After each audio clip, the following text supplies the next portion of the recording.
তেহরানে Israel ও যুক্তরাষ্ট্রের যৌথ হামলার পর মধ্যপ্রাচ্যের আকাশ এখন যুদ্ধক্ষেত্রে পরিণত হয়েছে।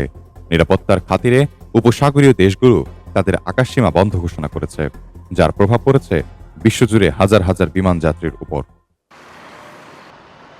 সবার আগে নিজেদের আকাশসীমা পুরোপুরি বন্ধ করে দিয়েছে ইরান। পরবর্তী নির্দেশ না দেওয়া পর্যন্ত কোনো অভ্যন্তরীণ বা আন্তর্জাতিক ফ্লাইট তেহরান সহ দেশটির অন্য কোনো বিমানবন্দরে নামতে বা উঠতে পারবে না। একই পথ অনুসরণ করেছে প্রতিবেশী দেশ ইরাক ও জর্ডান। নিরাপত্তার ঝুঁকির কারণে এই দুই দেশও তাদের আকাশপথ সাময়িকভাবে পুরোপুরি বন্ধ রাখার ঘোষণা দিয়েছে। এছাড়া ইসরায়েল তাদের উত্তর ও কেন্দ্রীয় আকাশসীমায় যাত্রীবাহী বিমান চলাচলে কঠোর বিধিনিষেধ আরোপ করেছে।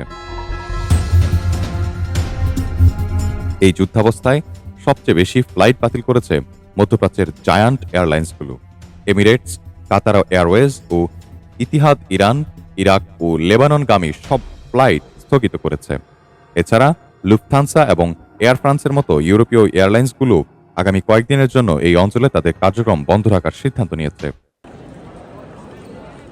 যুক্তরাষ্ট্রের এয়ারলাইন্সগুলো মধ্যপ্রাচ্যে অভিমুখে সরাসরি ফ্লাইটগুলো বাতিল করেছে।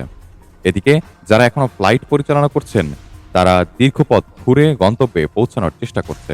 এশিয়া এবং ইউরোপগামী ফ্লাইটগুলো এখন ইরাক এবং ইরানের আকাশপথ এড়িয়ে সৌদি আরব ও মিশরের উপর দিয়ে রুট পরিবর্তন করে চলাচল করছে। এতে ফ্লাইটের সময় অন্তত 2 থেকে 3 ঘন্টা বেড়ে গেছে এবং এয়ারলাইন্সগুলোর জ্বালানি খরচও বহুগুণ বৃদ্ধি পেয়েছে।